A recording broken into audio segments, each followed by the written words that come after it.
Welcome. This is the Public Works Podcast. My name is Joseph Blackman, and today we got a real treat for you. His name is Randall Rice. He is the city engineer for Carson City Public Works in the beautiful state of Nevada. Did I say it right? That's perfect. That's perfect. Yeah, Nevada. We get a lot of beef when people call it Nevada. So yeah, it's good. It's all good.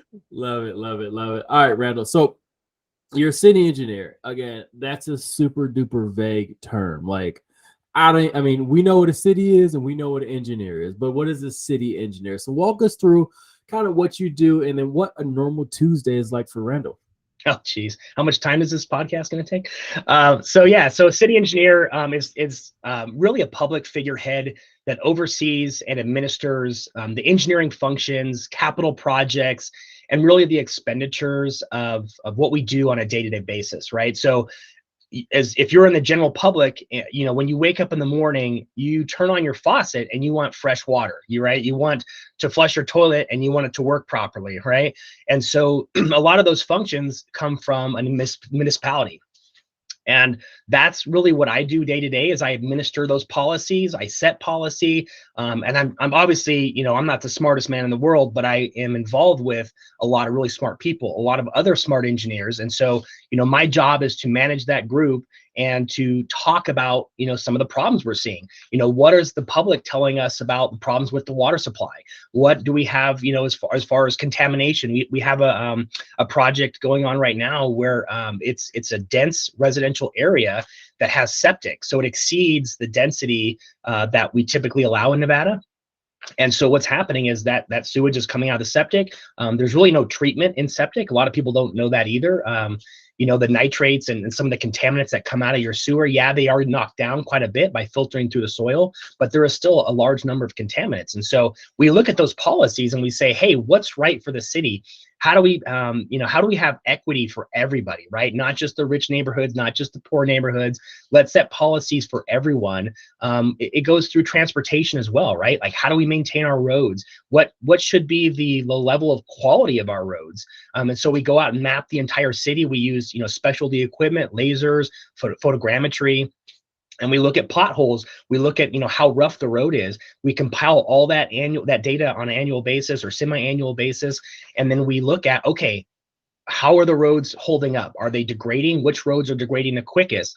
And a lot of those impacts are based on traffic, you know, how much traffic is happening on one part of town.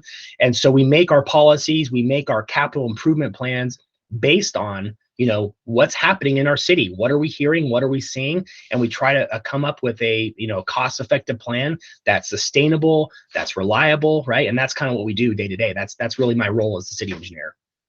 Dude, that's a lot, man. You like touch everything in the city. It is. It's fun. It's fast-paced. It's exciting, right? So it's all good. It's all good. It sounds like you said one thing that stuck out to me, like the public notifying you about the quality of the water supply. So, I mean, when you think of the quality of the water, I mean, you think of somewhere in like Michigan where they had issues years ago, and then there's like Alabama where they had some issues with the water. What's that like? Like, do you get a text message with a picture? Like, are they tweeting about it? Is it like, you know, the basket knitting Facebook group where they're talking about the water? And like, how does that cross your desk? And then what comes to mind when you first hear about something like that? Yeah, that's a really interesting question. And, you know, my response is it probably varies from municipality to, you know, every agency has their own way of dealing with it. Here in Carson City, we have a program called Carson Connect. You can basically dial up that number or go onto the website and file a complaint or, you know, a comment, whatever, you know, however you want to review it. But yeah, that's generally how it comes in, or a phone call, right? Depends on the age of the demographic you're working with. So, you know, often a lot of the older folks that are in our community, they will, you know, prefer phone calls. That's a little bit easier for them. And so again, as a city, we have to be open for multiple mediums, right? So we get it. You know, Gen Z are probably going to tweet out how their water tastes bad, right? Whereas a boomer is probably going to give you a phone call and say, hey, you know, I'm really upset with the way my water tastes, whatever. So we try to capture all of those things. But generally, Carson Connect is our, you know, kind of main platform that brings in calls and emails and text messages. You can, you know, do a number of those things to that platform. And then basically we get a summary. As soon as those come in, they get assigned. So someone's monitoring those complaints. It could be a pothole, it could be water, like you mentioned, it could be sewer odors, right? It could be a crash, right? It could be anything. We deal with all that stuff. It could be environmental concerns, flooding, tree falling down in the middle of the road. All of those get compiled into that system, and then whoever's in charge of those specific, components of the city, they will get routed to that person. And then, we basically have policies that say, hey, within, 24 hours, we have to have an emergency, cleaned up or dealt with. If it's something that's, less critical, we might have a policy of 10 days, or, maybe you have to return that phone call within 48 hours and then deal with the problem, or at least have a non-solution, because sometimes we just can't fix it, right? It's either too expensive or it's not priority for the city. And we'll explain that, right? And sometimes we don't always give the answer that people want, but that's generally how we take care of that. And so, yeah, it can come in any way, shape, or form. And we tend to document and our job is to help people. That's why we got into this. That's why we're in public works. And so, yeah, we kind of love it. That's our day to day. Gotcha. Good. Because I don't know the phone number to my city public works department. Only contact number for emergencies is 911, and that's not going to get your a pothole fix. So right. It's interesting how I always wonder how you guys get that feedback from the customers. But thanks for that answer. So let's go into young Randall. Was young Randall, did he want to be an engineer? Were you at 12 years old counting potholes and making sure traffic lights were good and making sure the water tasted all right? So young Randall did want to be an engineer, just not a civil engineer. Gotcha. So I actually, I was really big into building Legos. When the robotic Legos first came out, I'd save up my money and I'd go buy some of those, the Kinects and all that stuff. When I first got into undergrad, I started off in the mechanical engineering program, and that was the first class I took, was actually a robotics course. And it had some basic AI. Now this is 20 some odd years ago, so the technology has changed significantly since I was going to school. But that's what really got me excited about engineering. I remember taking one of those career assessments in middle school, and I think I ended up with beekeeper, right? And so that's what I knew. I knew the city or the system is not for me, right? The system doesn't understand me, right? And so as I led my path, I really liked math and hard sciences, right? I really liked to investigate things. I was very inquisitive, right? I always had a questionable mind, why does this work like this? And why does that do that? And, how does this get put together? And why is this wheel turning that wheel, right? So I think, if you're a younger person, you're looking to get into engineering, or you've been thinking about it, I think that's a really critical thing that, engineers have, is you have to have an inquisitive mind. You don't have to know everything. That's why they have books and, all kinds of literature you can refer to. But the question is, if you want to be an engineer, do you question the environment around you? How things work? Why do things work that way? Can it be better? Right? I think one of the goals that engineers do is, can we improve things? Can it be cheaper? Can it be faster? Can it be more robust? Right? Can it be more reliant? So I think that's a critical part of an engineer. So that's how my path started, right? I went down that road, and as I got through school, I kind of looked at the job market, right? So you start to put on your big boy pants and you go, hey, look, how am I going to feed myself, right? How am I getting an apartment? How does all this work? And you start looking at the jobs that are available in your area. And I really love Nevada, right? Northern Nevada has been my home for a long time. I love the outdoors. I love hiking, skiing, camping, all the things that Northern Nevada has. I've lived actually, throughout the United States. I've traveled to probably 30 or 40 of the states on different jobs. We can talk about that more later. I've also traveled internationally for work. And I always come back to home being Nevada because I love the weather. I love you get the 4 seasons. It's not humid. The heat's not extreme. The cold's not extreme. You kind of have a very narrow band, but you do get to see it all. You get fall colors and everything like that. So as I started to really put my thinking hat on, and again, questioning my environment, well, it's not just what do I want to do, but where do I want to live when I'm doing those things? And who are the people I want to be around when I'm making those decisions? And so all my family's from either Northern California or Northern Nevada.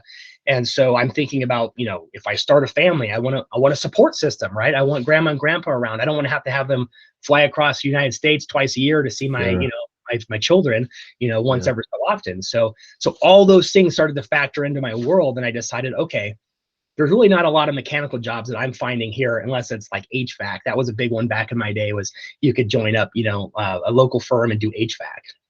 And that didn't seem very appealing to me. And so then I started going back to my counselor at school, and I said, well, how do I take my skills, my desire to want to fix things and tweak things and, investigate things. How do I turn that into a career that I enjoy? And they said, well, have you checked out this? Have you checked out that? And so I started taking some other classes. And that's when I found out about civil. Civil in our neck of the woods was, very predominant, a lot of structures, buildings, roads, going in. And so I thought, okay, this could be the choice here. So I kind of switched my career from mechanical to civil. Gotcha. And you said something in that answer. What I kind of wanted to park on a little bit was about the system. It didn't get you.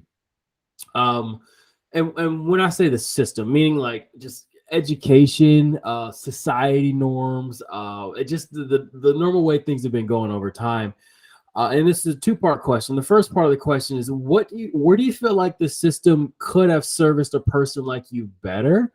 And then like, what could the system, because I always ask the question, like, what skill set should a youngster pick up to be successful at what you're doing today? Like, where do you think that answer should come from besides somebody who's in the job? Because like me being an entrepreneur class in college was terrible compared to like what you learn in real life. And I'm sure what you're doing as an engineer, I mean, it's probably close aligned to what you learned in, through the curriculum, but it's probably a lot different. So where do you think the system, I guess, failed you, and how could it step its game up in the future? Yeah. And then like, man, that is a loaded question, one that I'm probably not qualified to answer, but I'll give you my, my own opinion. It's just that the system is built for, the median, right? The average, the chunk, right? And, a lot of people fit in that chunk, and that's totally acceptable, right?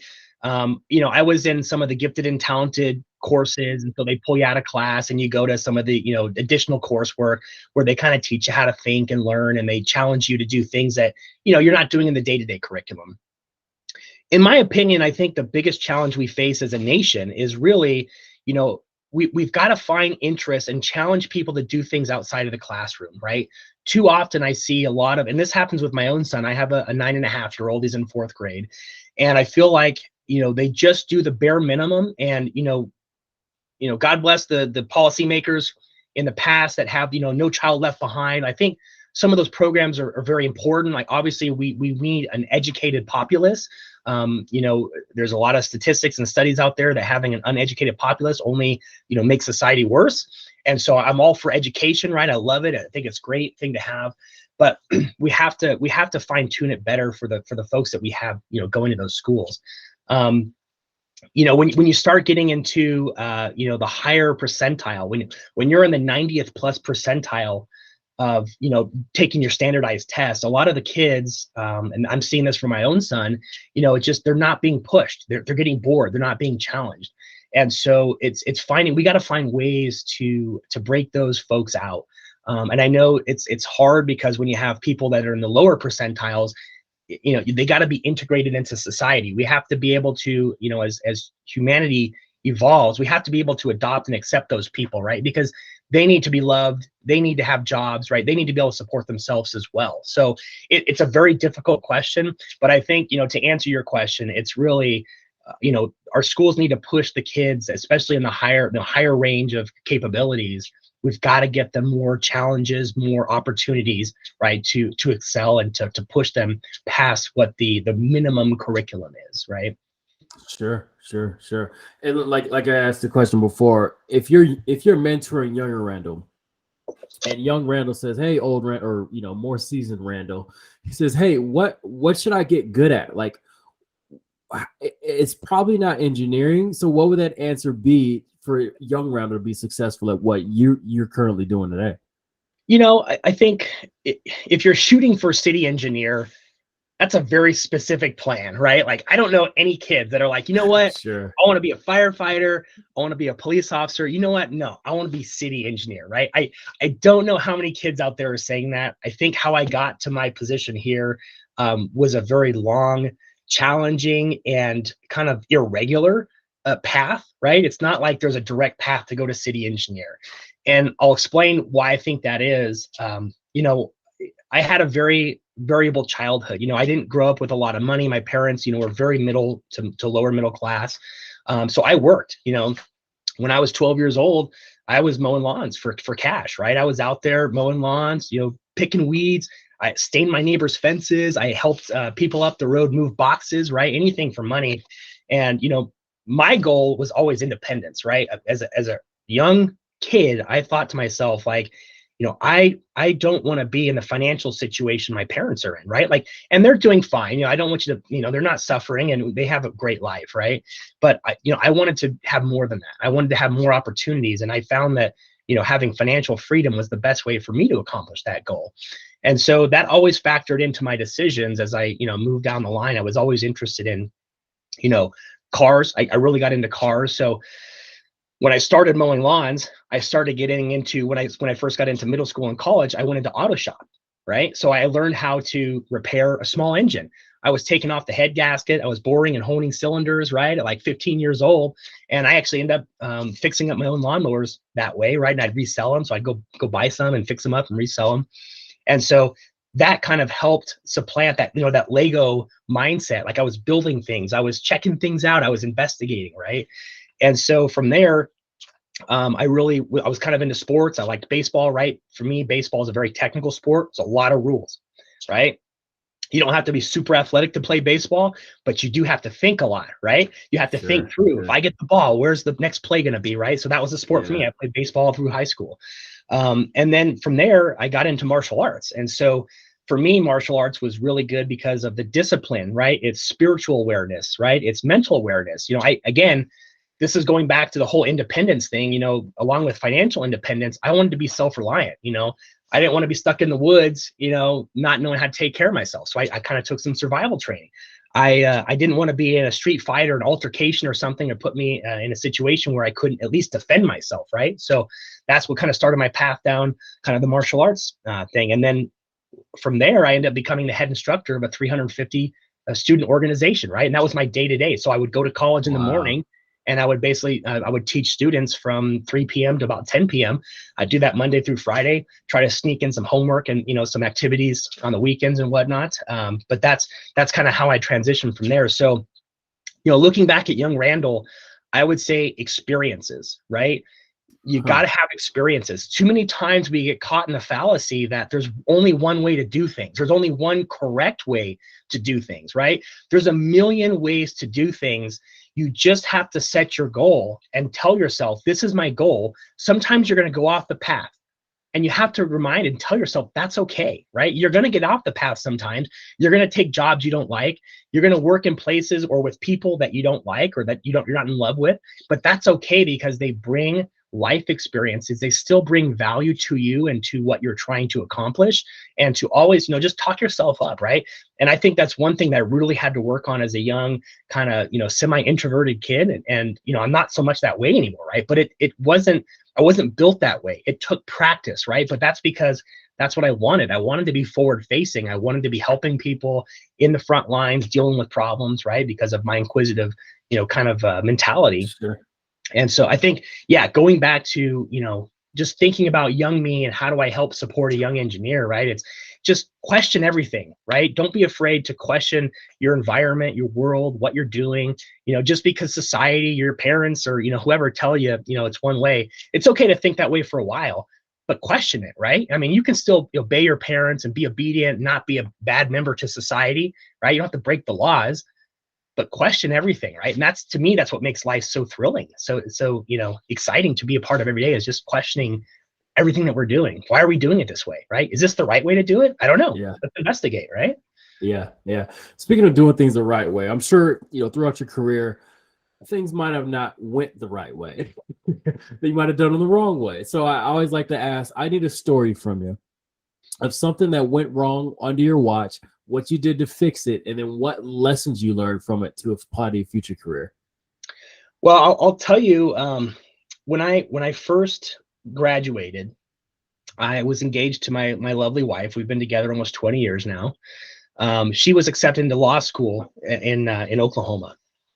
And so we decided we were going to pick up everything we owned, which wasn't much. And we moved to Oklahoma and kind of started a life down there. Oklahoma, ouch. Yeah. Yeah, it was a culture shock, but I mean, people Ooh. out there are lovely. The weather, man, I tell you, the weather was crazy. Don't like the weather out Midwest. Yeah, That's just me. tornadoes, right? Sure, lots of people get into that, but that's a story for another podcast, I guess. But anyway, so we moved out to Oklahoma.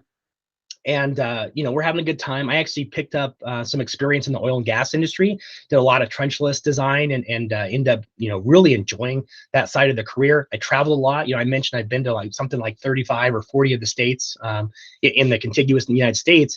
Most of that was for work because pipelines go everywhere, right? We talked about you turn on your tap and you want fresh water.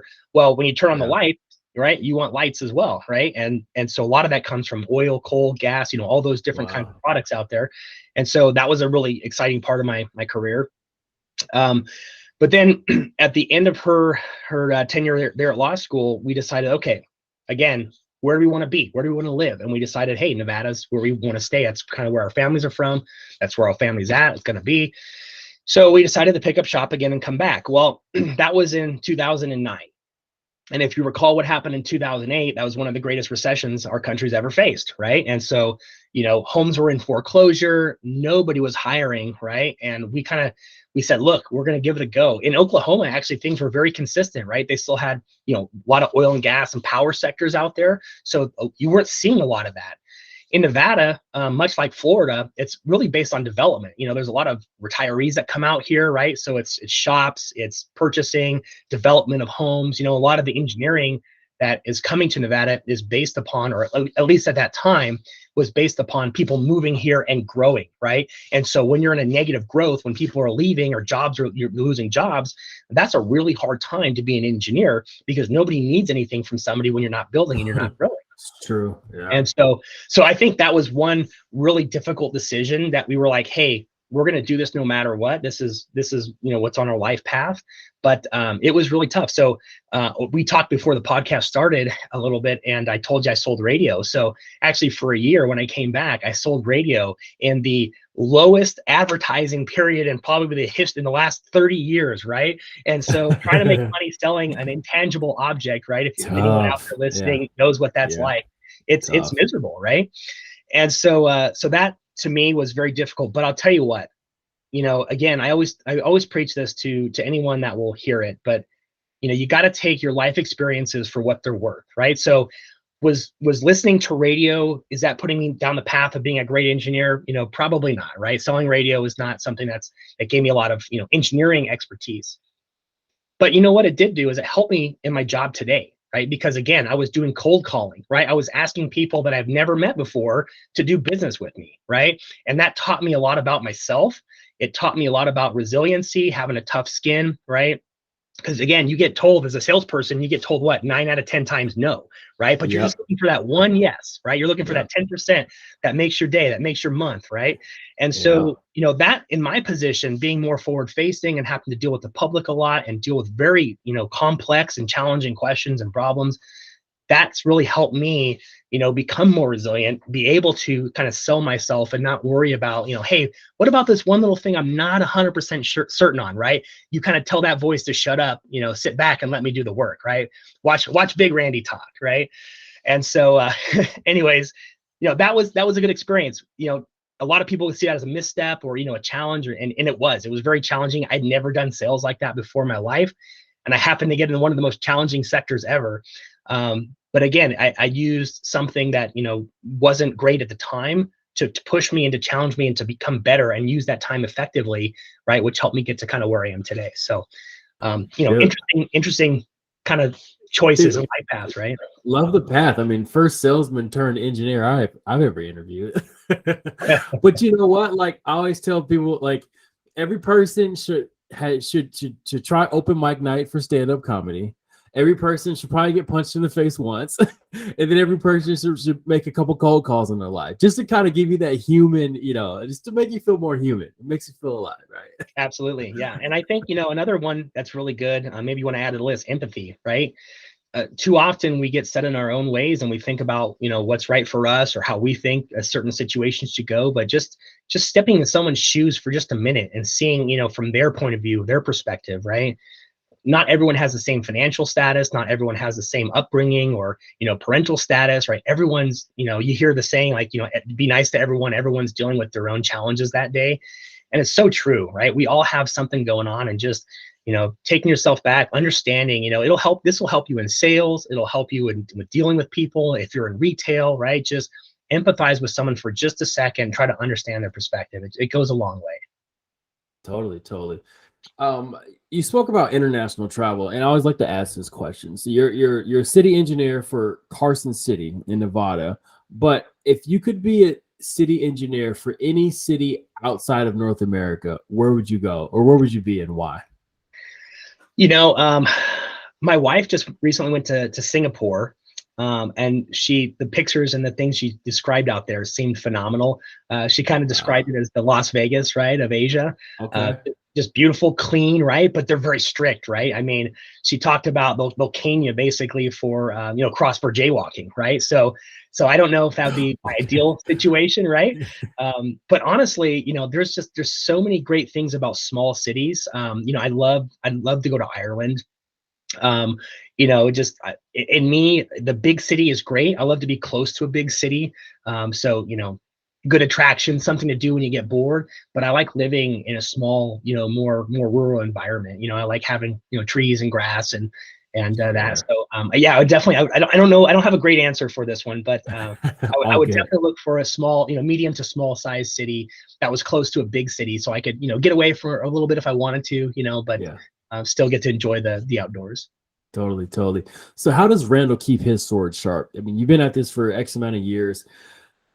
What makes you just not put your feet on the desk and go, you know what, I know everything about engineering. Carson's not going to change anytime soon, so I don't need to learn anything new. What keeps you wanting to learn more? And then how do you go about that? Like, what's your personal and professional development regimen like? No, that's a really good question. So the great thing for engineers, right, is we have a standard, and that standard is you have to constantly be learning. Here in Nevada, not every state does this, but here in Nevada, I believe you have to have 33 professional development hours every 2 years, and you have to document those. And they have to be something towards your discipline, and it can't just be talking about the next vacation you're going to have with your buddies, right? It has to be something that's educational, and so that's good. You also get extra credit if you're the one delivering the presentation. So I think that's one way to sharpen the sword is, again, you talked about getting out there, cold calling. So presenting something, right? And I always tell younger engineers when I'm mentoring them is there's no better way to fine tune your opinions and your understanding of a particular topic if you're out there giving, a presentation. If you're teaching others, it's going to force you to say, do I really understand this? Do I really know what I'm talking about here? Because that inner voice, right, that you always have to shut up sometimes is saying like, oh man, I really don't know if we know this enough to tell 40 people about it, right? But standing up in front of that audience and having them throw questions at you is the best surefire way for you to push yourself and to make sure you're prepared, right? Because you don't want to stand behind that podium and not really have a great response to whatever topic you're presenting. So that's one thing. I get up and present often, whether it's in public meetings or professional settings. I try to present to a lot of nonprofits like ASCE or APWA and give presentations about what Carson City's doing, what we're doing moving into the future. I meet with developers a lot. We have developer summits. Those are people that are developing in our city that want to know, what engineering things are changing in the next 12 to 24 months. What do we have to prepare for, right? Financially, technically, what do we have to teach our contractors?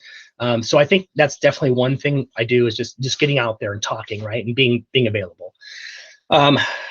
Two, I think, is having passion for what you do, right? A lot of what we do is administerial in nature, right? We're administering code, right? We're looking at ordinances. We're making new ordinances.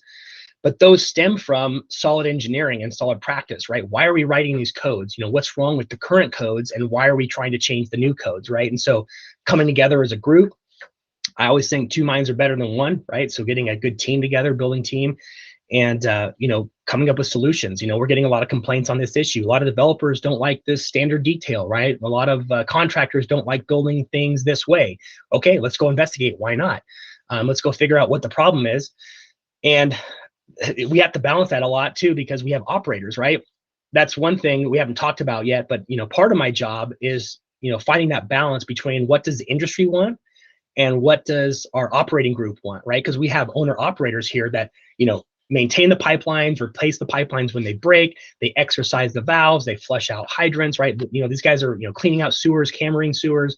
And so, we have to balance their needs with the industry's needs, because, they don't always align. Sometimes, we're very particular on the operations sides, how we want to do things, what tools we want to use and purchase to do the maintenance. And so those are very interesting conversations, and it really forces you, or me as a city engineer, to look into those deeply and understand, okay, well, let's have some kind of a mediation between the parties and say, well, why do you want this? Why is this so important to you, right? So you have to do a deep dive into every scenario like that to understand them. So those are just a couple of ways. Obviously I try to stay up on some of the news events. We get a lot of grants. A lot of those grants come with strings attached, right? And so Biden just released the IIJA grant program. So there's a lot of strings attached that come with that, understanding, where that's coming from, where that's going, what satisfies the grant needs, right? And you have to do a lot of documentation, a lot of initial studies. And so, it's just, we dig a lot, we do a lot of reading, a lot of investigation on, what's coming in the door. Politics does actually play a pretty big role in what we do, how we fund things. Where are the supervisors or council members going to vote for these projects? Why or why not, right? And how much time should we invest into these? So question for you, like, we just had our midterm elections. Does it matter who is voted in locally for you guys? Like, let's say a community needs a new road. Carson City needs a new downtown road, right? Is it like, do you care who gets voted into office, whether they'll give you the blessing to make the road or not? Or like, does that even matter? 1000% yes. It does. Wow. It does. Yeah. I mean, right now Nevada is a swing state, right? We're a purple state. Yep. I think just recently we have a Republican governor, which we just came out of a Democratic governor, but we have a very Democratic Senate, right? And so the policies matter. On the state side of things, having a governor that came from the South, right? Someone from Las Vegas, for us, for example, will actually move money away from the north, right? We might have, projects set up to do stuff in the north, but our DOT is funded statewide, right? And so they may draw funds down to the south to satisfy their donors or satisfy, whatever programs they have down there, right? And that's just the game that we play, right? And so you just got to be prepared for that.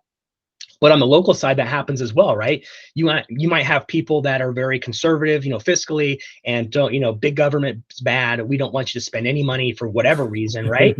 And sometimes those are just the policies we have to deal with. And those are some of the challenges. It's like, well, how do we repair something when we're not given, funding or money to do that, right? So trying to stay ahead of that. And we do have some programs here that we utilize. Number one is getting in front of the board members. There are particular ways to do that. Some of them, so you're not violating open meeting law rules. You can do like, 2+2 kind of meetings where you're meeting with them individually. But then you can also have, closed door sessions where you do like board member retreats. And we bring up a lot of these points, right? We tell them, where's our infrastructure at, right? And we have an asset management group that data logs everything in our city. We talked about road assessments. We do that for all of our pipes. We do that for our facilities, right? We have 139 or 149 buildings in Carson City. They all have HVAC, plumbing, electrical, that have problems. And so we have a really good program that documents that forecasts out, what the needs are for the next 10 years, 20 years. We tell them, what our budget should be, what our budget is at, what our shortfalls may or may not be, right? So we go through a lot of that to kind of prep them for, here's what's going to happen if you vote against, this budget, or here's what's going to happen if you don't supply us the necessary funding. So that's part of the job, right? Part of the job is helping our electeds balance the need of their constituents, right? Who are saying, no taxes, no this, no that, but also understanding if we don't fund these things, it's only going to get worse.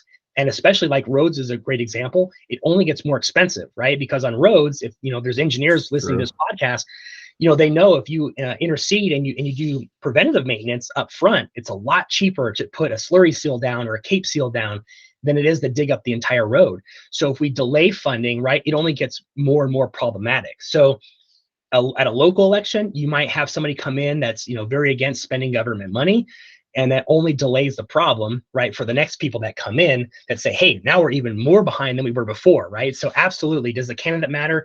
100%. Interesting. But it's really on us to help educate them. With whether they want to spend the money or not, we have to help them understand, what they need. That's so interesting. Like you're spending, I mean, it sounds like you're spending a good amount of time just lobbying for the stuff that will help the community move forward. And then you still have a normal day job to do. Like you still you still have to make sure that operators are, getting what they get done and making sure everything's going, working as usual. And then I kind of want to talk about a couple more things. The IIJA, the Infrastructure Act. You said it comes with strings attached. Like it. And if somebody opens up the IIJA, it's a lot of verbiage, a lot of words on it. So are you the person, or do you have like somebody hired on that kind of goes through it and distills it and says, hey, if we ask for this much money, here's the strings attached with that. Here's the reporting we need to do. Here's the research we need to do just to get these funds. And then after we get the funds, here's the, the other stuff we need to do. And then like, can you give us an example of like what, asking for $1 million for XYZ looks like, and then what comes along with that? Yeah. So, I mean, obviously IIJA is still relatively new, so we haven't gone down that path, but that brings up a good point, right? Is every time a new administration comes in, right? Right now we have a RAISE grant. We were super excited to get, right? We just won $9.3 million. Those grants are super competitive, right? There's like thousands of projects or hundreds of projects that come in all across the nation. And, we're one of like 30 recipients for that grant, right? And so they're very competitive. You have to check a lot of the boxes, right? You have to meet like multimodal transportation goals, right? Complete streets goals. Some of them you get, extra points in your application for having, green energy or sustainability. So we're looking at adding like EV chargers or lid components, which are storm drain water quality features that help filter out, constituents or contaminants found in local point and non-point solution water sources coming off the road, right? And they filter into the ground first, so they have uptake into the plant roots that we're planting that are specifically designed to remove some of those constituents, right? So some of those different features in the project help get you additional points. But also, again, we talked about strings attached. Those are also more expensive, right? So adding all these different features make the project costs go up and up and up and up.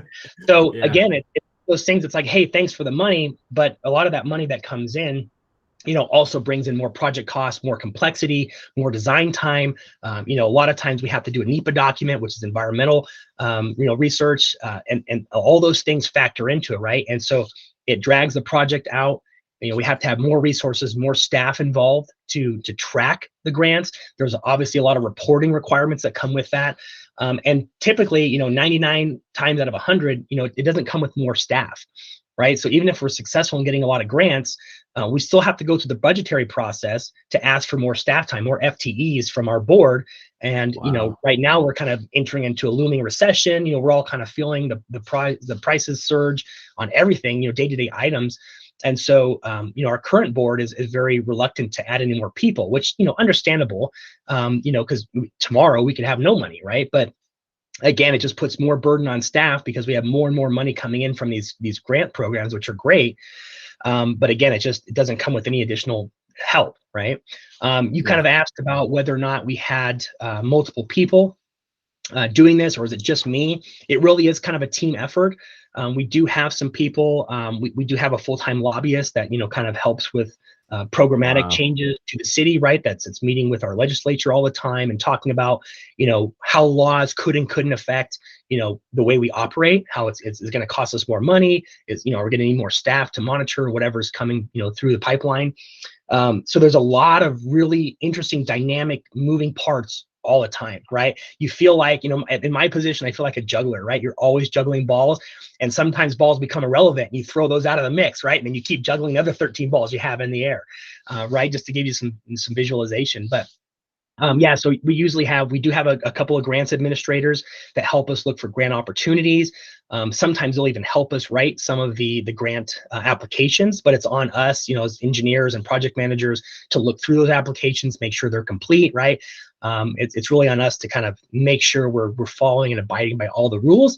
But we do get help from time to time from a couple of people we have here in staff to help us navigate those challenging questions that we have.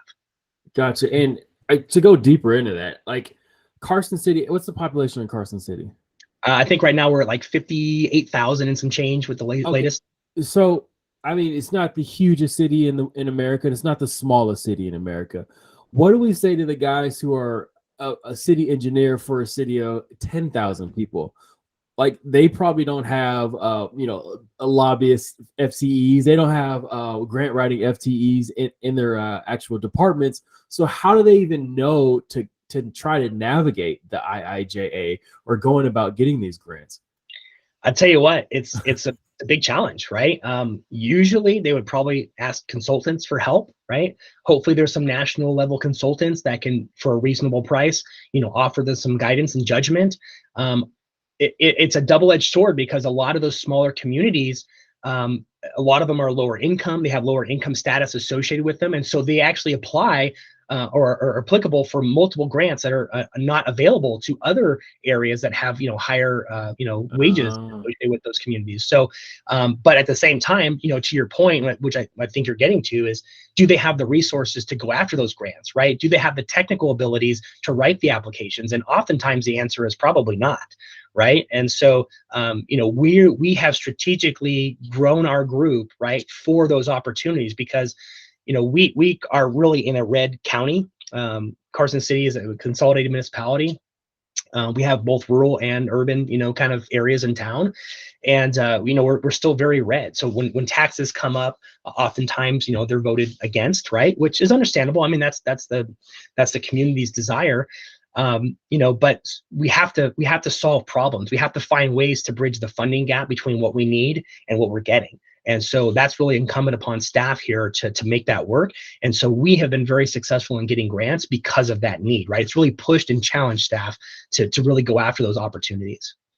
Gotcha. And then one thing I'm passionate about it is workforce development.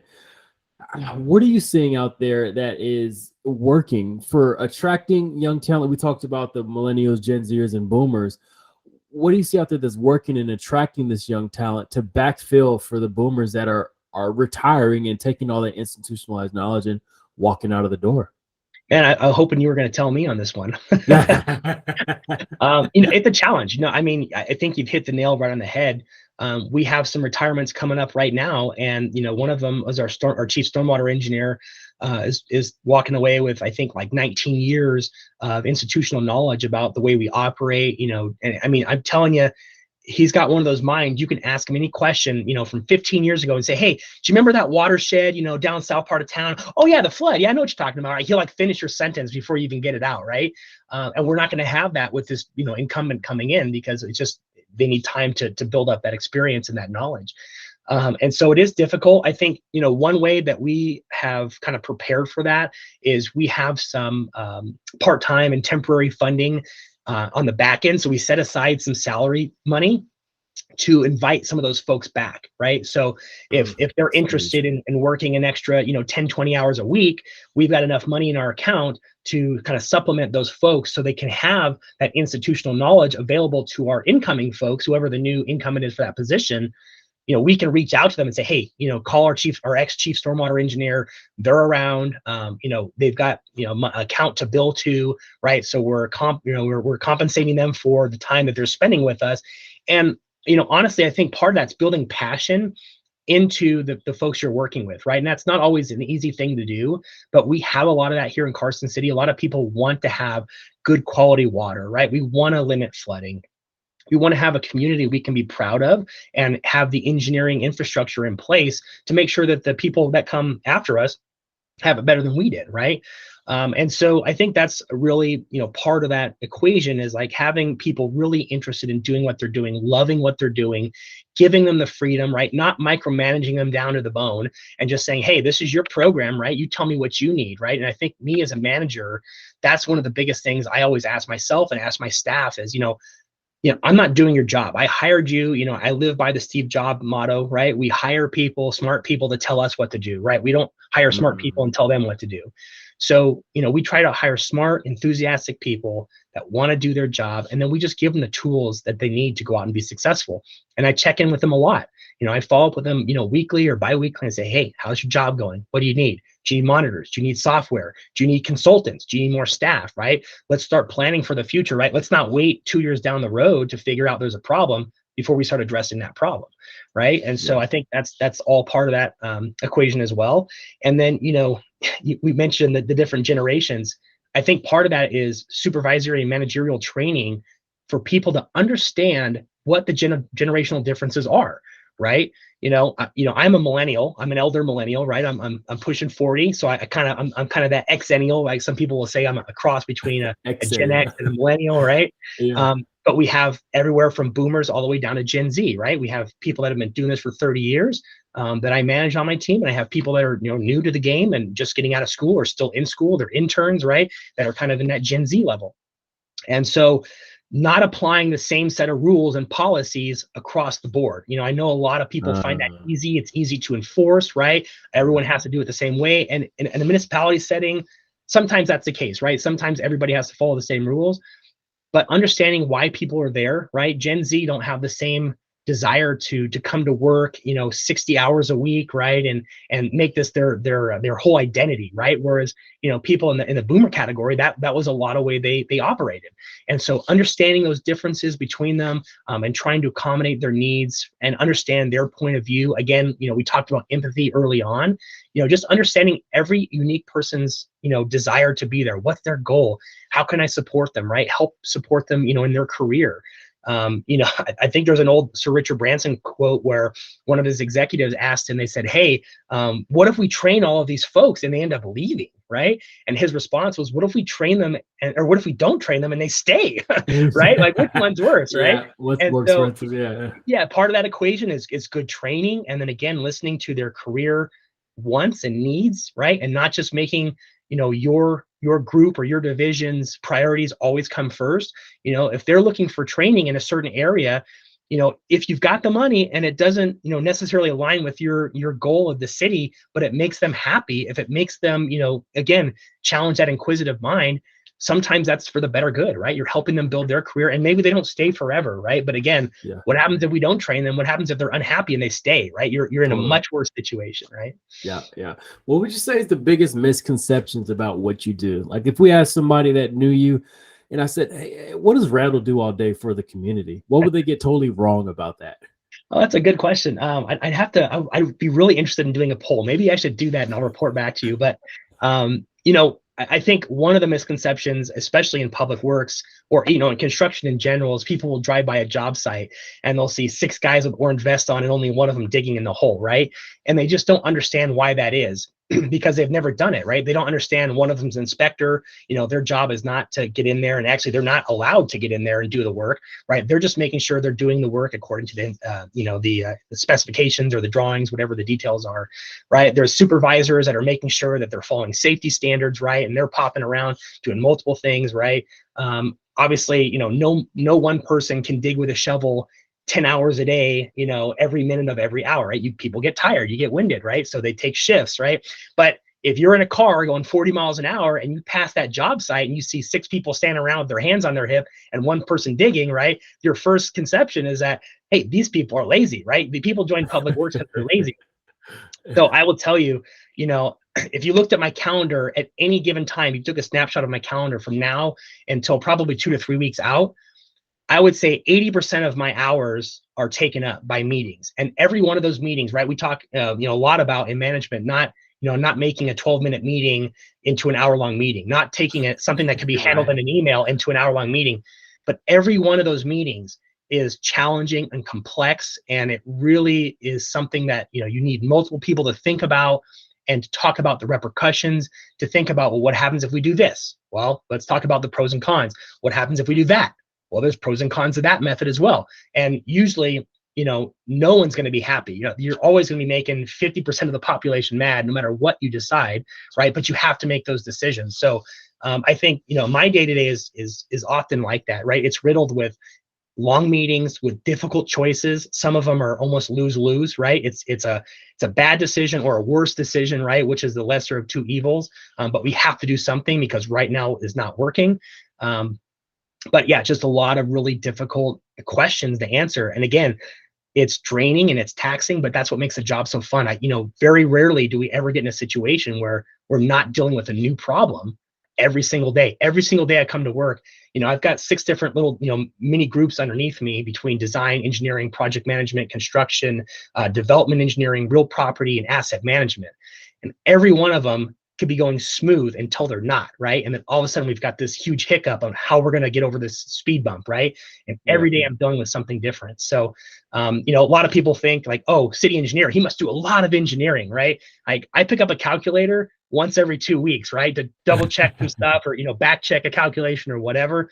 But really, my role is policy, it's management, right? But it's because I have experience in all those sectors I just mentioned, right? Because I grew up designing, I grew up managing projects in my career, right? And so now I have the experience and the breadth of knowledge to be able to mentor and to guide the folks that are managing and doing the work in those sectors, right? How to be better and how to navigate those problems.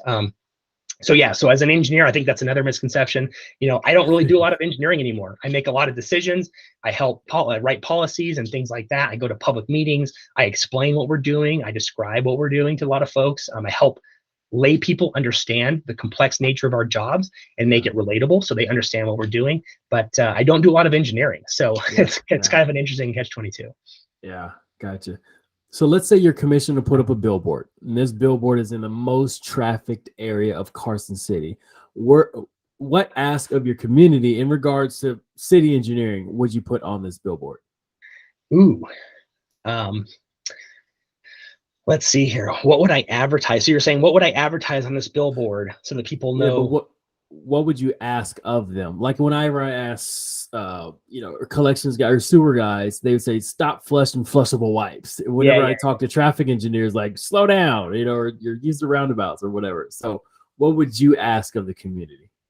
I would say, understand our funding limitations, right? I think that's the biggest thing, is that a lot of people believe that the city is just loaded with money, right? Because if you actually read our CAFRs, our certified annual financial reports, they have big numbers in there, right? 165 million, 119 million, right? But a lot of that goes to salaries and, construction capital projects, right? At the end of the day, you're not left over with, hundreds of millions of dollars. You're left with millions, right? Sometimes, $1 or $2 million, right? So you're in a surplus, but not by a lot. And so, we get calls all the time. Why isn't the city doing this? Why isn't my road nicer? Why isn't this? Why isn't that, right? And so I think, the ask would be to spend more time understanding local government and how important it is for you as a citizen to not only get involved, but to understand what happens if we don't spend the money now. Because, just like anything else, you've got a home, right? And you got a roofer come over and he says, hey, look, you have a leak. For $2,000, I can take off, a quarter of your roof, put down new sheeting, seal it all up, and put the roof back, and I'll replace any tiles. You'll be good to go for another 20 years, right? And you go, oh man, $2,000? Nah, I don't have that right now, right? Like I gotta, I got this trip I want to go on. I got these other things I want to do, or and I get it. We're all in a different position financially, right? So $2,000 for some people is a lot, and other people not so much, right? And so you make those decisions as you go throughout life, right? Some of them are very difficult. You have to deal with that same kind of balance, right? So if you don't spend the money on that roof and 20 years down the road, it rains and rains and rains, well, now you got rot inside your walls. You've got, your 2x4s inside are rotting. Your drywall's rotting. You need paint. You need, people to come in. Maybe your electric has gone bad. So now 20 years down the road, you delayed spending that $2,000. Now the guy comes back, he goes in the roof and he falls in. And now you've got a, civil claim on your insurance, and you've got $40,000 worth of work to do on your roof. And you're like, hey, how much did you save on that $2,000, right? All the infrastructure in your city is no different, right?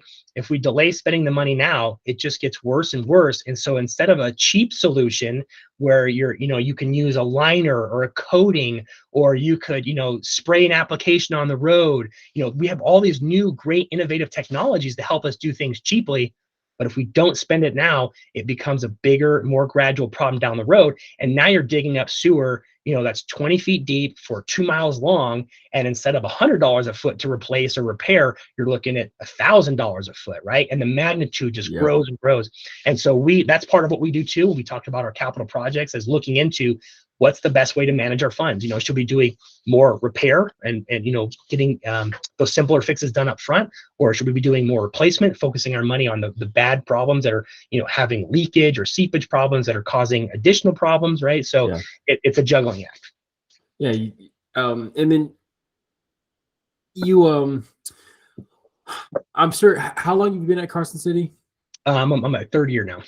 Okay. So whenever I talk to guys who've been at cities for like 10, 15, 20 years, they say they don't go through directors go through them, meaning like you'll be there and you'll have like one mayor, 5 mayors, 6 mayors in, or 7, 3 public works directors in, and you kind of know more about the city and the policy than they do.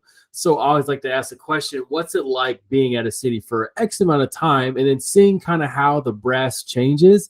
And then, your job still must go on, and like the different politics that might come in, and like who's president, whether recession, like what are some of those changes or things that you have to like helps keep yourself centered to where you're not just, every time a new mayor, a new director hops in the seat, you're just, all over the place.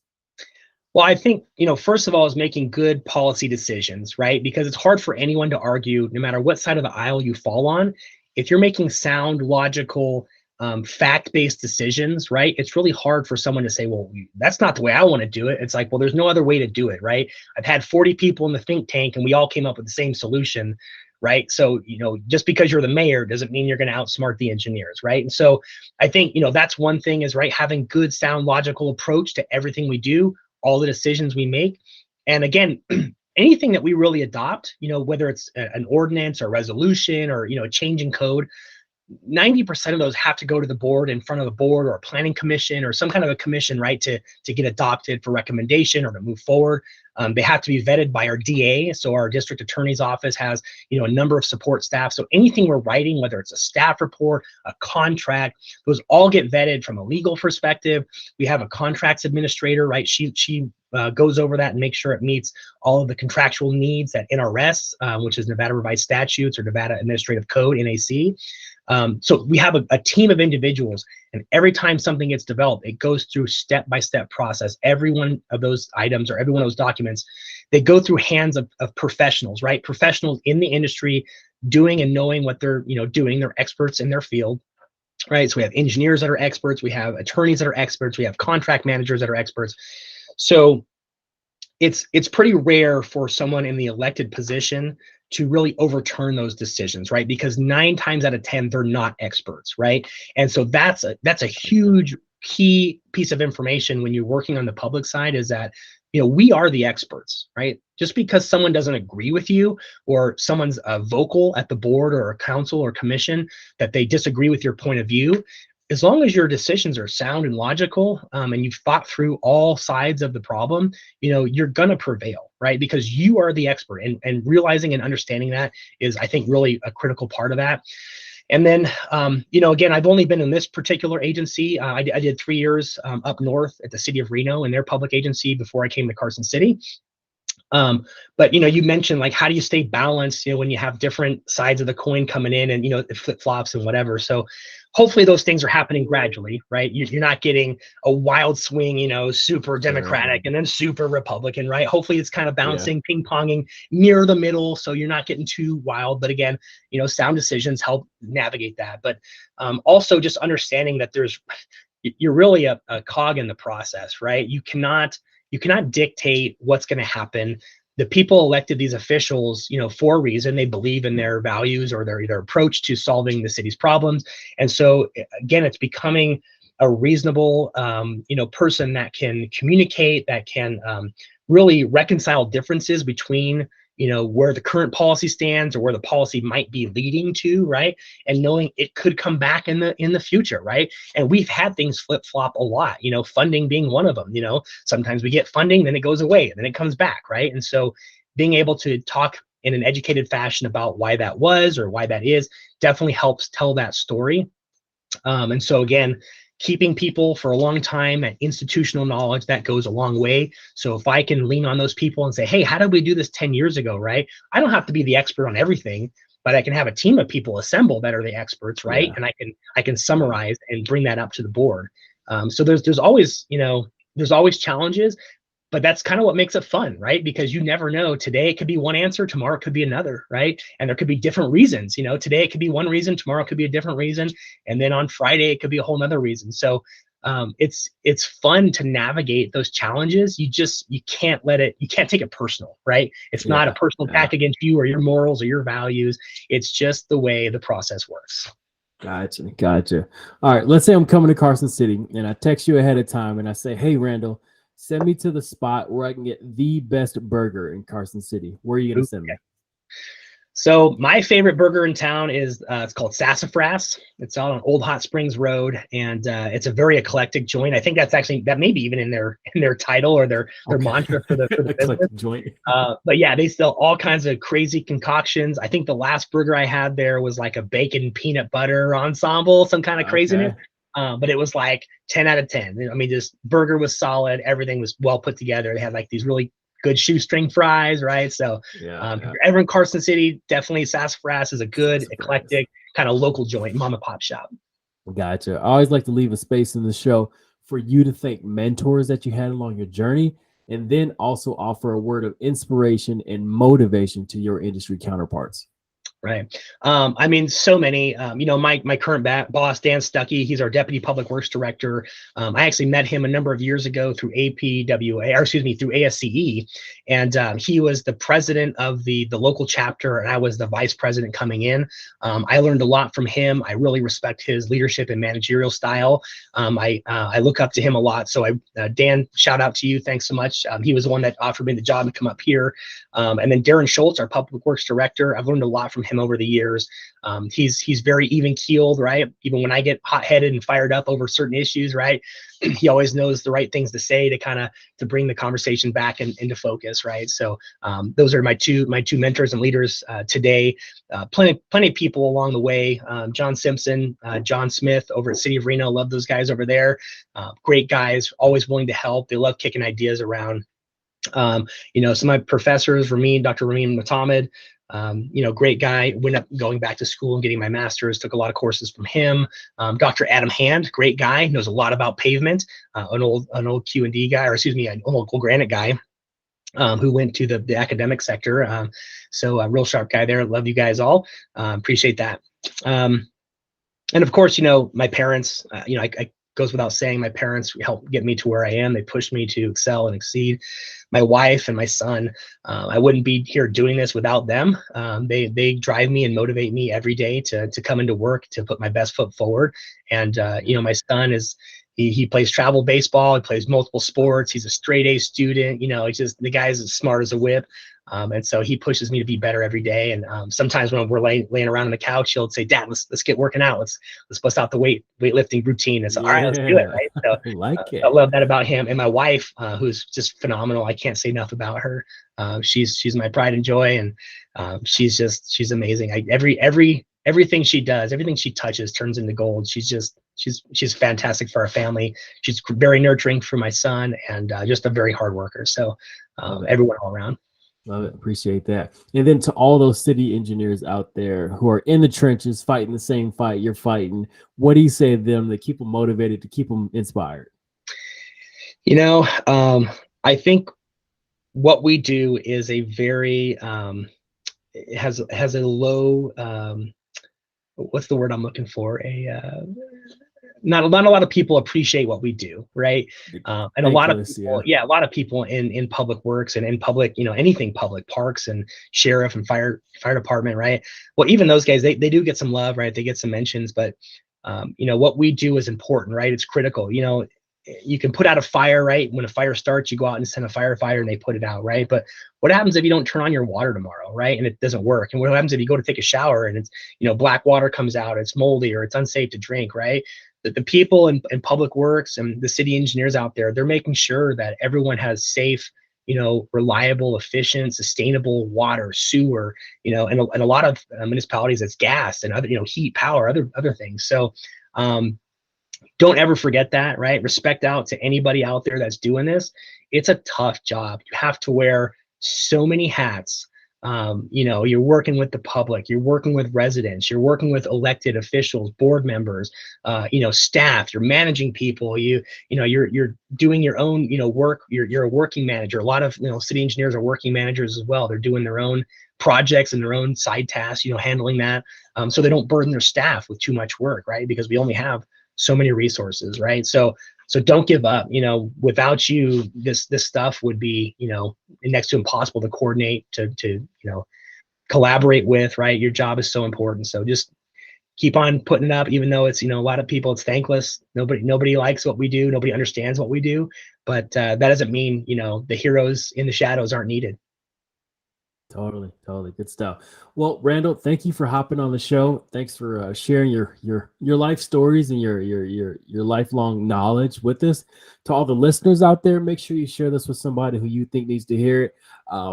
Again, some cool stuff we talked about was the IIJA, workforce development.